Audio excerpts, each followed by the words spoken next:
생각하고 가장 강력한 정적인 이재명만 제거해버리면 우리에게는 탄탄대로가 열릴 것이다. 이렇게 생각을 했던 것이라고 저는 생각합니다. 그래서 어쨌든 이재명 대표에게 앞으로 탄탄대로일지 뭐 할지는 모르겠습니다만 네. 그러나 이재명 대표가 제가 지금 말씀드린 네. 대로 좀 뭐 지금까지 그랬습니다만 겸허하게 실질적으로 제1야당의 대표로서 지금 현재 이 어려운 국민의 민생과 전 세계의 변화에 대한 우리 외교 정책과 이런 모든 것들을 제1야당이지만 지금이라도 최선을 다해야 되겠다는 그런 자세로 해 나간다면 뭐 이재명 대표에게 남은 여러 가지 문제들은 또 잘 극복해 나가지 않을까 하는 생각을 해봅니다.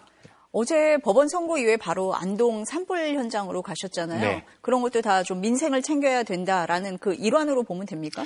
뭐 이런 네. 상황에서 그것을 뭐 계획하고 안 하고가 아니라 당연히 빨리 달려가야 되는데 저희들이 이제 내부에서 이런 걱정들을 하죠. 지금 불과 사투를 벌이고 있는 소방관들도 그 불 앞에 목숨을 잃어가는 그 사투기 현장의 정치인이 민생의 현장, 국민 고통의 현장을 찾아본다고 갔을 때 뭐 무슨 브리핑을 하고 뭐 이런 모습을 보여서는 안 되잖아요. 그래서 정말 온 신경이 사실은 재판에도 있지만 그 산불 현장에 다 가 있었지만 저희들이 지금은 현장에 달려가는 것보다는 여기에서 우리가 할 수 있는 일들을 정치 행정적으로 뒷받침하는 게 맞겠다. 그래서 한 2, 3일 저희들이 자제하고 있었고 그러나 거기에 온통 신경을 다 집중했던 것은 맞습니다. 그러나 어제 이재명 대표도 안동으로 내려가서 또 본인의 또 고향이기도 하지 않습니까?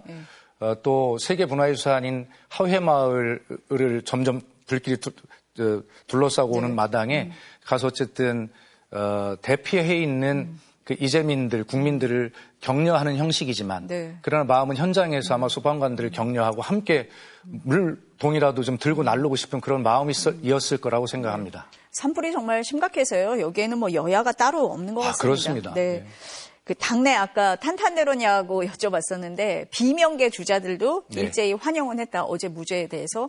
하지만 속내는 좀 다를 거다. 뭐 이런 얘기도 나왔는데 그렇습니까? 그런데 저는 늘 그렇게 생각합니다. 저 스스로가 어떤 정치의 계보를 속해서 정치를 해본 바가 전혀 없습니다. 그럼에도 외람되지만 제가 지금까지 정치를 이제 재선밖에 안 되지만 대변인을 7번 정도 했거든요.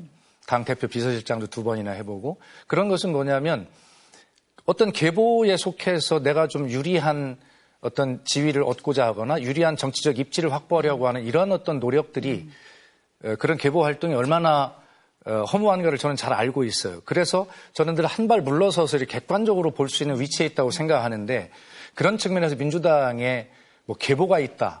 다시 말해 더 구체적으로 얘기하면 친명이 있고 비명이 있다. 저는 그런 데 동의하지 않습니다. 그래요? 그렇습니다.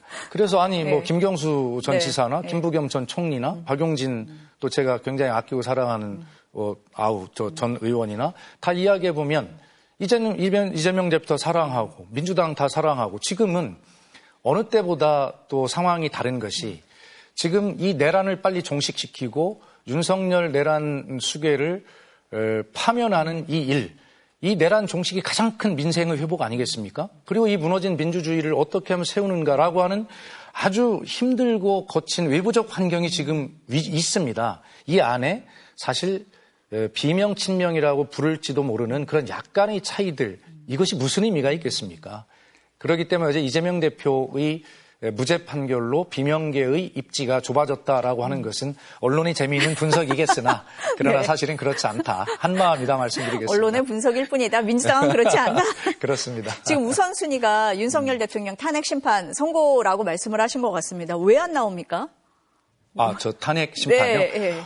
저는 이렇게 생각해요. 조금 아까 양 당의 부대변인과 대변인께서 토론을 잠깐 들었거든요. 그런데 개인의 생각들을 말씀하시더라고요. 근데 누가 이야기해도 내피셜입니다. 개인의 생각일 뿐인데 아마 저는 이렇게 생각합니다. 헌법재판소를 신뢰합니다. 그리고 계속해서 윤석열 대통령 측과 국민의힘에서 계속 문제를 제기하고 있지 않아요? 그러면 이 탄핵 판결 이후에 어떤 판결이 나오든 모든 국민이 가급적이면 승복할 수 있는 그런 어떤 상황을 만드는 게 중요하고요. 다시 거꾸로 뒤집으면 꼬투리를 잡히지 않는 그러한 어떤 판결을 하는 게 중요합니다. 그렇기 때문에 늦어지는 것은 국민의힘과 윤석열 대통령 측에 너무나 많은 문제를 제기해놨어요. 오죽하면 선입선출 원칙을 이야기했지 않습니까? 네. 그런데 윤석열 대통령이 8번째고 한덕수 총리께 9번째예요. 네. 그럼 선입선출 원칙에 의하면 윤석열 대통령 먼저 해야죠. 그런 헌재는 9번째인 한덕수 총리 걸 먼저 했습니다. 왜? 그만큼 저쪽에서 국민의힘 쪽에서 대통령 측에서 이야기하는 꼬투리를 잡을 수 있는 이런 것들을 잡히지 않기 위해서 신중하게 하고 있다고 보는 것이고요. 여기 들어오면서 딱 한 가지 생각하는 논리가 네. 하나 있는데 지금 여기까지 왔으니까. 근데 4월 2일이 재보궐선거의 날입니다. 있죠. 네. 그러면 그 전에 판결을 하게 된다면 아마 재보궐선거 판세에 굉장히 영향을 미치게 될 것이라고 생각합니다. 그렇기 때문에 저는 개인적으로 헌재가 그런 부분까지 판단을 신중하게 할 것이라고 본다면 내일 당장 선고를 했으면 좋겠지만 그러나 다음 주 4월 2일 재보궐선거가 끝난 후인 4월 4일쯤 하지 않겠는가. 저는 개인적으로 그런 생각을 해보았습니다. 네. 앞서서도 저희가 얘기를 했었는데 이 선고가 자꾸 늦어지니까 여러 가지 추측을 하게 그렇습니다. 되거든요. 네, 그런 게 없도록 하기 위해서라도 좀 빨리 됐으면 좋겠습니다. 그렇습니다. 네, 오늘 말씀 여기까지 듣겠습니다. 감사합니다. 감사합니다. 잠시 광고 보시고 다시 뵙겠습니다. 상담만 받아도 무료 증정? 양면으로 닫으면 빠른 조리. 열면 2가지 요리를 동시에. 가입 아닙니다. 결제 아닙니다. 상담만 받아도 논스틱 양면 그릴팬을 무료로 증정. 지금 전화하세요. 고품격 상조 전문가 프리드라이프가 알아서 척척 다 해드립니다. 건강검진 특별 우대 등 다양한 멤버십 혜택까지. 만일 장례 서비스를 이용 안 하시면 다른 사람에게 양도하셔도 되고 웨딩, 크루즈, 장지 서비스로 바꾸셔도 됩니다. 이 모든 걸 3만 원도 2만 원도 아닌 월 15,000원에 다. 만기 후 서비스 안 받으시면 100% 전액 환급까지 싹 해드립니다. 월 15,000원에 나중에 가입해도 이 가격일까요? 오르기 전에 지금 바로 전화하세요. 프리드라이프.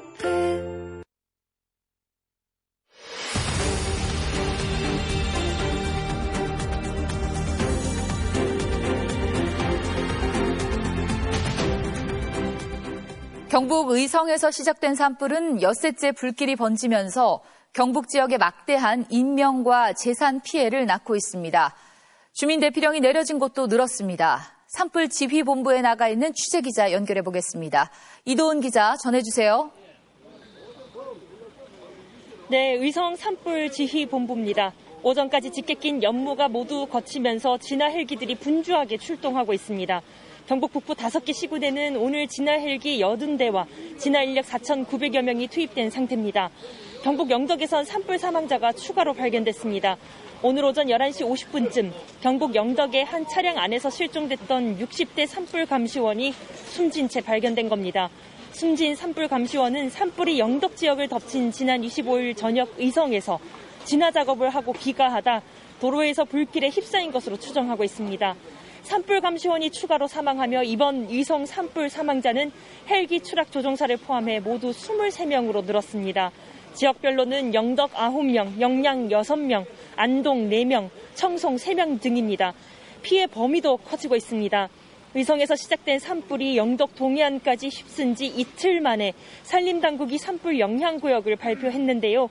피해 범위가 3만 3천 헥타르까지 넓어지면서 역대 최악의 산불이었던 2000년 동해안 산불을 뛰어넘을 것으로 보입니다. 건축물 피해도 주택과 창고 등 2,500여 동이 완전히 전소된 것으로 파악됐습니다. 문제는 산불 범위가 경북 북부 전역으로 넓게 확대되면서 진화 효율이 크게 떨어지고 있는 점입니다. 실제 진화율도 영덕과 영양군은 10% 선에 머물러 있고 의성, 안동도 50%를 겨우 넘긴 수준입니다. 경북 5개 시군의 대피 주민은 현재 15,000여 명으로 집계되고 있는데요. 강한 바람을 타고 산불이 접근한 안동시 남서부 4개면에서 추가로 주민 대피령이 발령됐습니다. 경북 북부에선 오늘 하루 131개 유초중 고등학교가 휴업하거나 원격 수업으로 학사 일정을 조정했습니다. 오늘 비가 예보됐지만 1mm 안팎에 그칠 것으로 보여 산불 진화에 이렇다 할 영향은 없을 것으로 보입니다. 의성 산불지휘본부에서 MBC 뉴스 이도은입니다. 경남 산청에서 발생한 산불은 지리산 국립공원으로 번졌습니다. 지리산 인근 주민들은 긴급 대피했습니다. 현장 연결합니다. 이선영 기자, 상황 어떻습니까? 네, 저는 지금 지리산 자락에 위치한 산청군 동당리에 나와 있습니다. 불이 난 산청군 시천면과 하동군 옥종면은 오후부터 5mm 안팎의 약한 비가 내릴 것으로 예보됐지만 아직 비는 내리지 않고 있습니다. 오히려 바람이 강해지고 있는데요. 오전에도 연기와 안개 탓에 헬기 투입이 쉽지 않았는데 오후 여건도 좋지만은 않은 상황입니다. 이미 어제 오후 무렵부터 지리산 국립공원 구역으로도 불길이 번졌는데요. 고지대인 지리산은 불이 나면 헬기 진화가 어렵기 때문에 산림당국은 지상에서 강력한 방화선을 구축하고 불길 확산 방지에 힘을 쏟고 있습니다. 하지만 산불 현장 곳곳이 낙엽층에 성인 무릎 높이까지 쌓여 있어 불을 끄는데 어려움을 겪고 있습니다.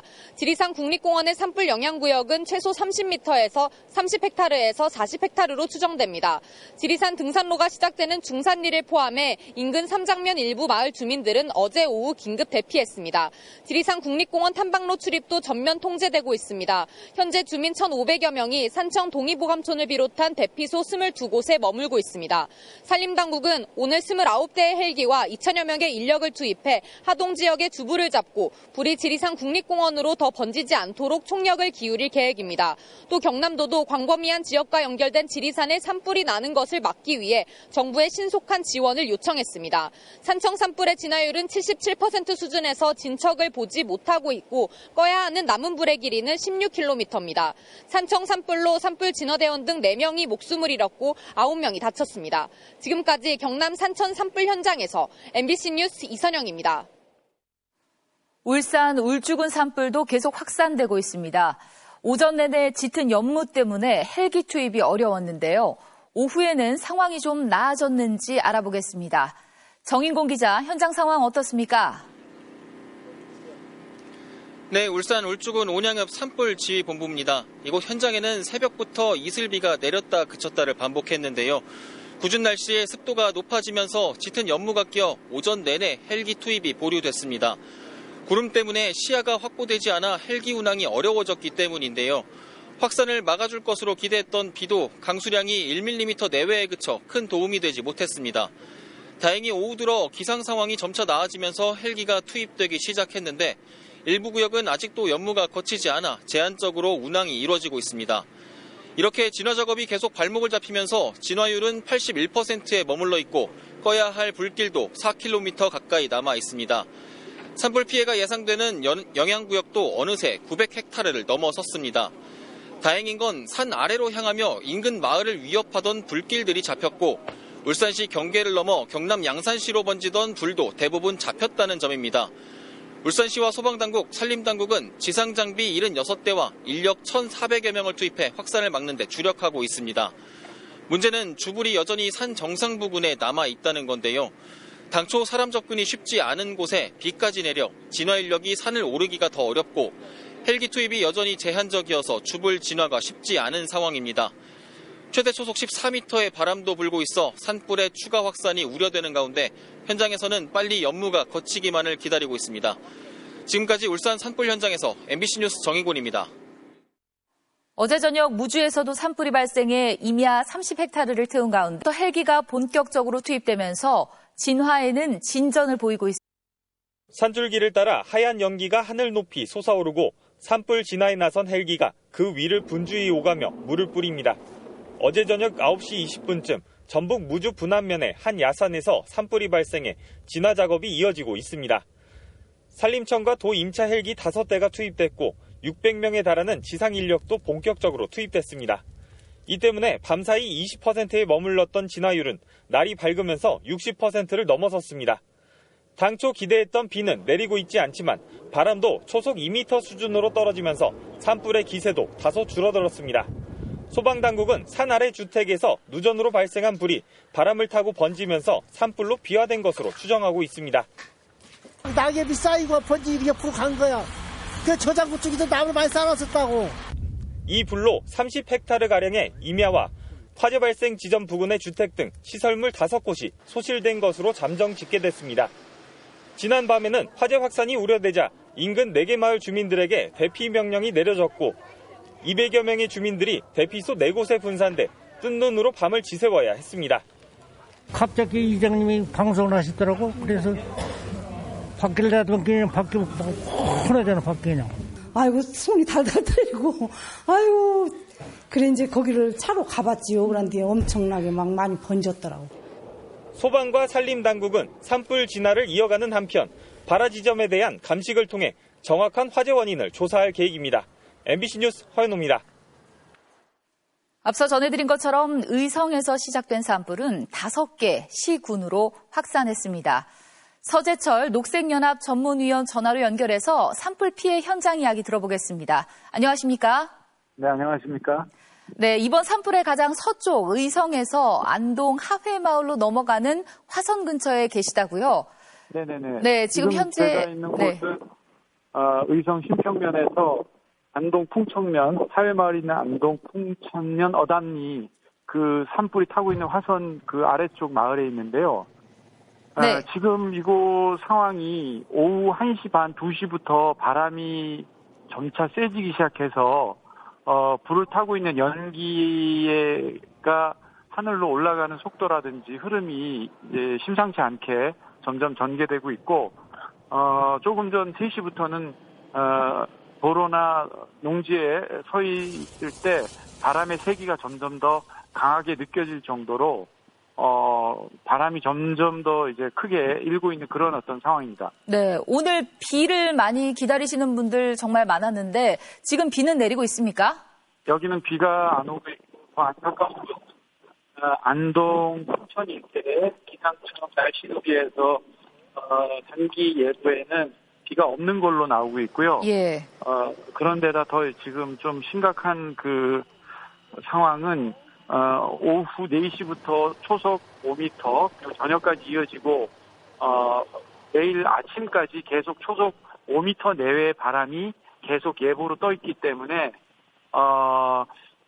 화요일 날 오후 저녁 상황과 비슷하게 지금 바람이 좀 강해지고 있는 점이 매우 우려스럽습니다. 네, 바람뿐만 아니라 또 연기가 일대를 뒤덮고 있어서 뭐 어제 헬기 추락 사고도 있었는데 산불 진화에 어려움이 있다고 들었습니다. 어떻습니까? 특히 그 선 위에 쪽은 오전에 비해서는 연기가 조금 그래도 연무 상태가 농도가 좀 엷어지긴 했는데 여전히 마을이 위치하고 있는 골짜기 안쪽, 특히 불이 내려왔을 때 마을 가까이에 있는 쪽에는 연기가 농도가 여전하기 때문에 헬기가 들어오긴 하지만 여기 같은 경우도 헬기가 한 대 정도 이 지금 신평면 의성과 안동 경계에 오늘 오전부터 헬기가 거의 한 대밖에 들어오지 않기 때문에 진화 속도가 좀 더디게 진행되고요.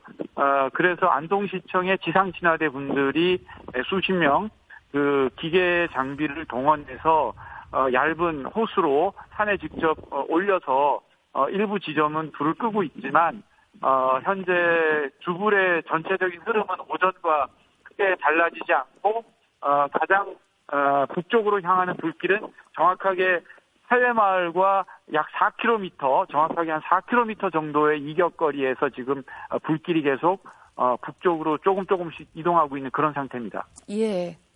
지금 정부의 피해 집계가 발표가 됐지만 지금 현장에서 네네. 지켜본 피해 상황은 어떻습니까? 골짜기 들어가면 전소됐거나 불에 탄 집들이 상당히 많이 보이고 있는데요. 뭐 지금 의성 안동부터 동해안에 있는 영덕까지 어제 오늘에 확인되는 피해 상황들은 지금 전체 우리 행정 시도 시군이나 경찰에서도 현재 상태에서 진화와 함께 주민 대피 쪽에 집중을 하고 있기 때문에 피해 조사를 아직 다 하지 않은 상태고 또 피해 주민들은 밖으로 나가 있기 때문에 지금 언론에 알려진 것보다는 민가 피해가 훨씬 더 불어날 것으로 그렇게 지금 우려스러운 상황을 말씀드릴 수 있겠습니다.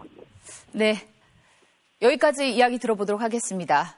네, 지금까지 산불 피해 현장에 나가 있는 서재철 녹색연합 전문위원과 이야기 나눠봤습니다. 고맙습니다. 네, 고맙습니다.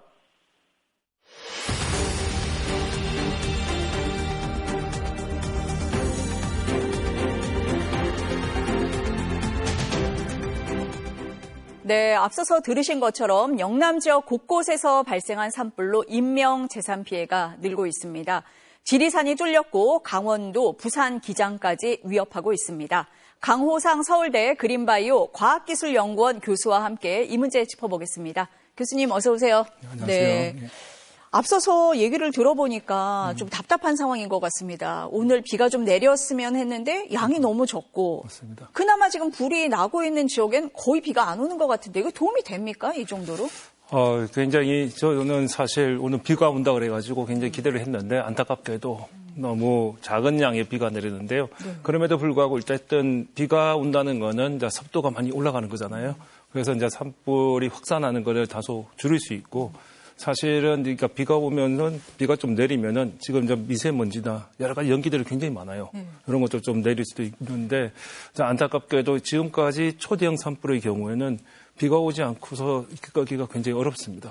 그래서 뭐 계속 저희 온 국민의 염원대로 빨리 좀 비가 많이 내렸으면 하는 바람입니다.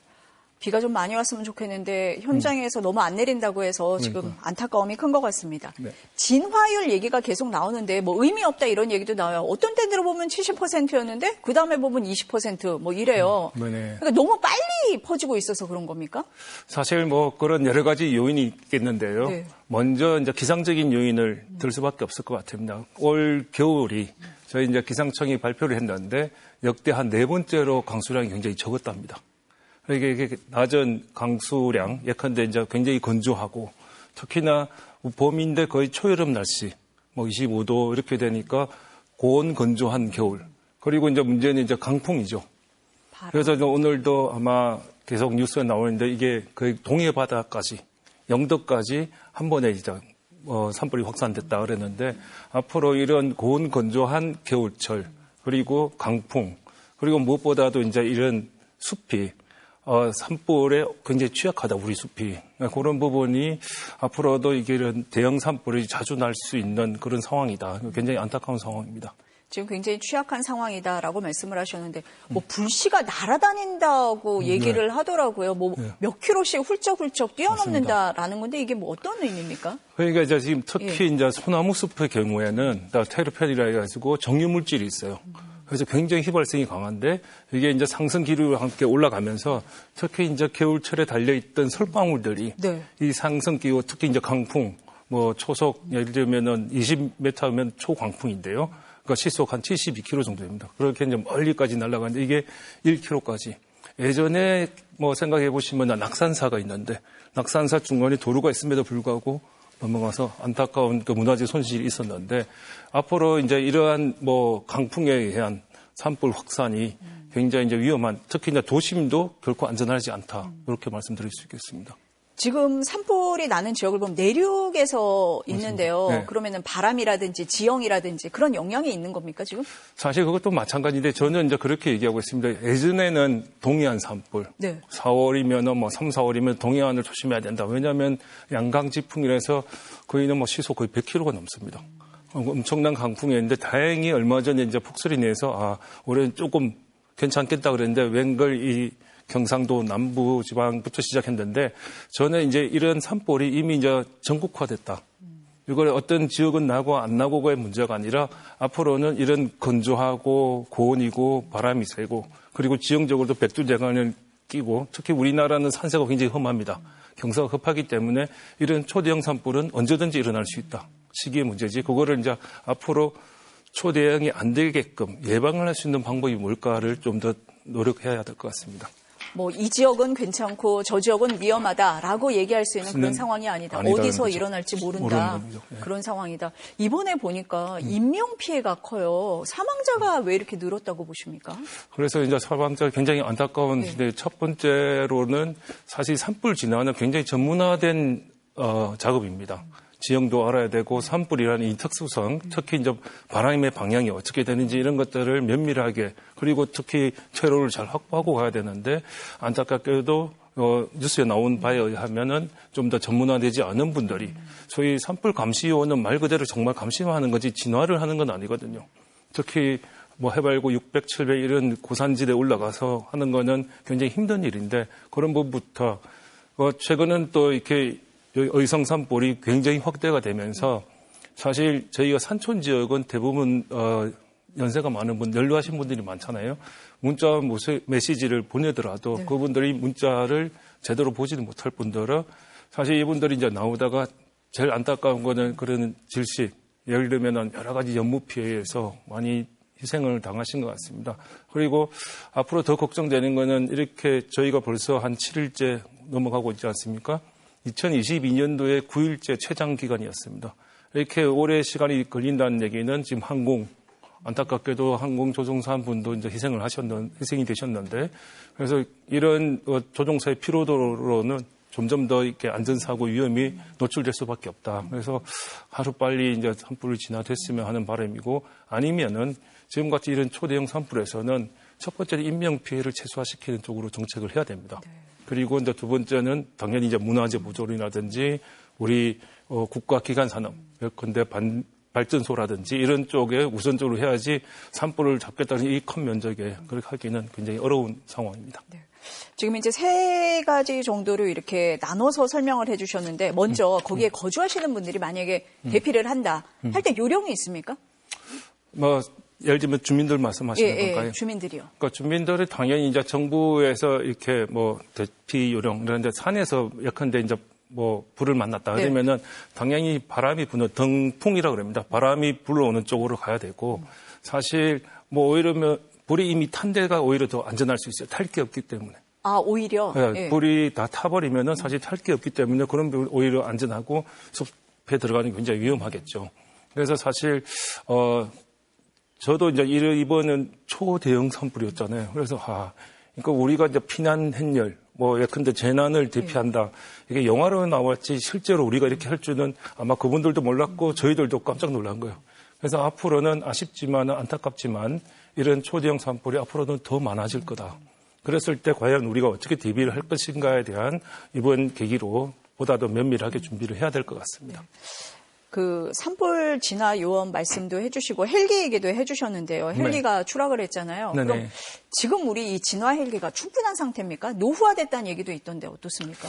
사실 이제 헬기는 네. 초기에 진화를 하는 게 목적이에요. 예컨대 이제 산림 헬기는 골든 타임에서 50분 내에 불이 나면은 초기에 이제 진화를 해야 되는데 이미 이제 이렇게 엄청난 규모의 면적이 되면 사실 진화 헬기로서는 불가능합니다. 그래서 저는 이제 계속 강조하는 게 헬기도 헬기지만 이제는 지상 진화 체계로 가야 된다. 지상 진화가 예컨대 얼마 전에 이제 울진 소강리 산불이 네. 났을 때 굉장히 저희가 걱정을 많이 했습니다. 그 지역은 금강송이라 해서 우리나라의 최고의 소나무 숲이 있는데 여기가 타면은 사실 우리의 사실 최후의 보루가 무너진다. 그래서 굉장히 긴장을 많이 했는데 다행히 산불 진화 임도가 얼마 전에 개설이 돼서 마치 이제 전쟁터에 있는 것처럼 호수 돌고 계속 산불이 오는 걸 막아내는 거죠. 결국 이제 지켜냈는데 그처럼 앞으로는 지상에서 그걸 하지 않고서는 거의 불가능하다라고 말씀드리고 싶고요. 어떤 시스템이 필요한 겁니까? 지상 진화 체계라고 예컨대 이제 지금 헬기로 네. 진화를 많이 하려고 하잖아요. 네.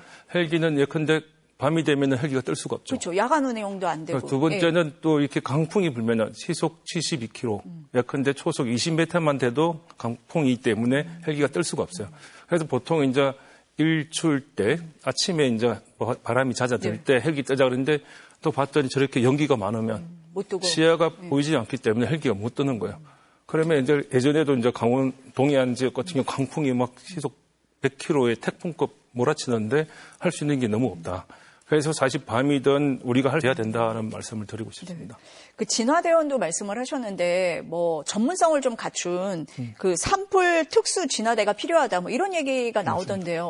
어떤 걸 말씀을 하시는 걸까요? 맞습니다. 이제 그러니까 산불은 말씀드렸다시피 이제 지형이라든지 산불의 또 특성들 이런 것들을 다 잘 아시는 분들이 전문화된 분들인데 그러니까 산불 진화대 이런 분들인데 사실은 이런 분들을 체계적으로 교육하고 양성할 수 있는 그런 시스템이 아직은 많이 부족합니다. 앞으로 우리나라 숲이 이미 이제 꽉 들어서서 그러니까 산불에 굉장히 위험한 그런 상황인데 이런 전문가분들이 우선적으로 해서 산불 진화에 투입이 돼야지 일반인들이 무턱대고 가다가는 큰 인명 손실이 있을 수밖에 없습니다. 기후 변화 얘기 많이 하잖아요. 이로 인해서 뭐 산불이 자주 일어나고 규모도 커지고 뭐 영향이 큽니까? 맞습니다. 그러니까 전 세계적으로도 그러니까 전문가들이 앞으로는 건조, 가뭄, 열사병 이런 것들이 굉장히 늘어날 거다. 이미 UNEP 세계환경계획에서도 2050년까지 한 30% 이상의 극심한 가뭄이 늘어날 거라고 얘기하는데요.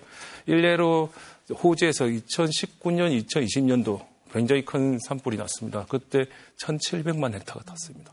호주 전체 산림의 15%가 탔거든요. 그리고 이제 2023년도 캐나다의 산불은 무려 이제 1,900만 헥타, 남한 면적이 1,000만 헥타입니다. 이 한반도 면적의 산림이 캐나다 전체에 하는데 사실 그 얘기는 캐나다나 호주나 산림 강국이거든요. 굉장히 시스템이 되어 있음에도 불구하고 이미 기후위기는 사람이 컨트롤할 수 있는 수준을 이미 넘어서고 있다. 그래서 앞으로도 이런 것들이 더 자주 오고 더 많이 오기 때문에 여기에 대한 철저한 대비가 필요하다라는 말씀 드리고 싶습니다. 그럼 교수님 말씀대로라면은 뭐 자주 오고 더 커질 가능성이 있는데 그럼 우리의 방지 시스템이 여기에 맞춰져 있느냐라고 봤을 때 과거 시스템 그대로 있는 거 아닌가? 이런 생각도 드는데요. 좀 맞습니다. 사실은 이제 여러 가지 예방 예찰이라든지 뭐 그러니까 IT 시스템 이런 것들은 이제 많이 개선이 되고 있는데 실제로 우리 숲을 예전에는 사실 어르신들이 이런 거 처음 봤다 말씀하시면서 그때는 짝대기 들고 산불 끄러 갈 시절이었어요. 조그만 나무들이 있을 때는. 근데 이미 이제는 그런 시기가 이미 지났고요. 그래서 이제 저희가 사람이 컨트롤할 수 있는 것, 소위 관리를 할 수 있는 부분은 숲에 탈 수 있는 연료를 줄이는 방법밖에 없습니다. 그러기 위해서는 저는 이제 아까 말씀드렸다시피 인도를 해서 많이 나무를 수확해서 내려오자.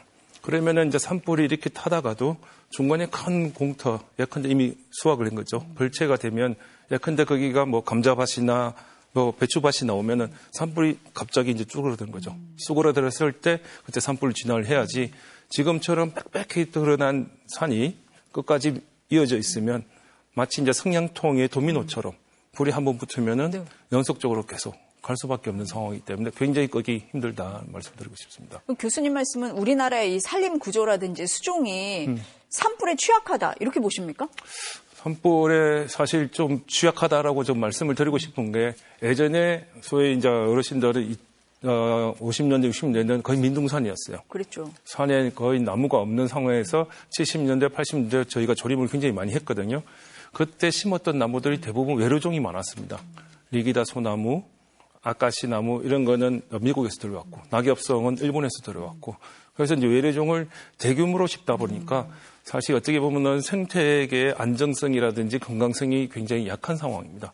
그러다가 소위 민둥산에서 빨리 나오는 나무가 바로 소나무였습니다. 소나무는 척박한 데 자라는 이런 30년생에서 50년생 나무들이 거의 80% 이상이 돼요. 그러니까 똑같은 나무들이 한꺼번에 다 있는 거죠. 우리 숲은 좀 다양하거나 예컨대 들판도 있고 꽃도 피고 예를 들면 큰 나무들도 있고 작은 나무들도 있고 이런 다양한 게 아니라 너무 천편일률적으로 똑같기 때문에 이런 어떤 산불이나 하다못해 병해충도 한 번 걸리면은 막 퍼지고. 왜냐하면 워낙에 많기 때문에 이게 다양하면은 어떤 애들 나무는 죽지만 고사를 하지만 다른 나무는 생존할 건데 너무 똑같은 수종이 이렇게 대명적으로 있으면 그런 산림 재해 예컨대 산불이라든지 이런 데 굉장히 취약하다 이렇게 말씀드릴 수 있습니다. 그러면 이제 지금 이 산불 피해 지역을 복원해야 되잖아요. 네네. 복원 과정에서 교수님이 말씀하신 것처럼 그런 걸로 좀 적용해 볼 수는 없습니까? 이제부터가 아니라 이미 이제 산림청이나 많은 시민단체, 환경단체 의견이 들어서 이제는 활력수 체제로 많이 전환을 해야 된다라고 얘기를 하고 있고요. 왜냐하면은 말씀드리다시피 소나무는 송진 성분이 있어서 오히려 더 오래 타고 더 빨리 타는 반면에 활력수는 여기는 수분 함유량이 높아요. 일단 기본적으로 잘 타질 않고 숲이 더 두껍습니다. 특히나 이 참나무, 신갈나무나 뭐 이런 나무들은 사실 나무 산불 피해가 받더라도 다시 맹화해서 다시 나옵니다. 그래서 이제 소위 산불에 강하다 이런 표현을 썼는데요. 그래서 앞으로는 이제 활력수를 가야 되는데 문제는 우리나라 숲의 67%가 사유림입니다. 사유림일 때는 제가 결정을 할 수가 없는 거죠. 그래서 이제 어떻게 심겠습니까? 묻어보면 뭐 저희가 특히 동해안 산불이 많이 났지 않습니까? 양양, 고성 이런 데는 송이 산지였어요. 하고 예전에도 송이로 소득을 얻었으니 송이를 생산할 수 있는 걸 소나무 숲으로 조성해달라. 그런데 사실 지금 그 이후에 소나무를 심어서 지금까지도 송이가 안 나오고 있는 거죠. 그래서